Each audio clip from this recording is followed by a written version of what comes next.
ఆడపిల్లలు పగటిపూట రోడ్డు మీద నడవాలంటేనే భయపడాల్సిన పరిస్థితులు ఇంకా కొనసాగుతున్నాయి. ఉత్తరప్రదేశ్లోని హపూర్ జిల్లాలో వెలుగుచూసిన ఒక ఘటన ఇప్పుడు సోషల్ మీడియాలో తీవ్ర సంచలనం రేపుతోంది.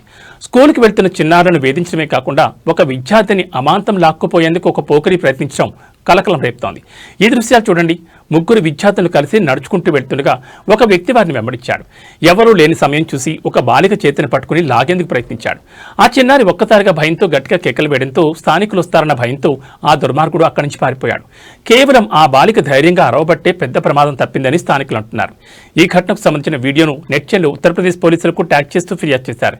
యోగి రాజ్యంలో ఆడబిడ్డలకు రక్షణ ఎక్కడాన్ని ప్రయత్నిస్తున్నారు. ఆ పోకిరిని వెంటనే గుర్తించి బుల్డోజర్ న్యాయం చేయాలని లేదా కఠినమైన సెక్షన్ల కింద లోపల వేయాలని ప్రజలు డిమాండ్ చేస్తున్నారు. పోలీసులు ఇప్పటికే కేసు నమోదు చేసి సీసీటీవీ ఫుటేజ్ ఆధారంగా నిందితుడి కోసం గాలిస్తున్నారు. ఇలాంటి ఘటనలు పునరావృతం కాకుండా ఉండాలంటే పోకిరీల గుండెల్లో వణుకు పుట్టేలా శిక్షలు ఉండాలి. మరి హపూర్ పోలీసులు ఈ గోండాను ఎంత త్వరగా పట్టుకుంటారో చూద్దాం మరి.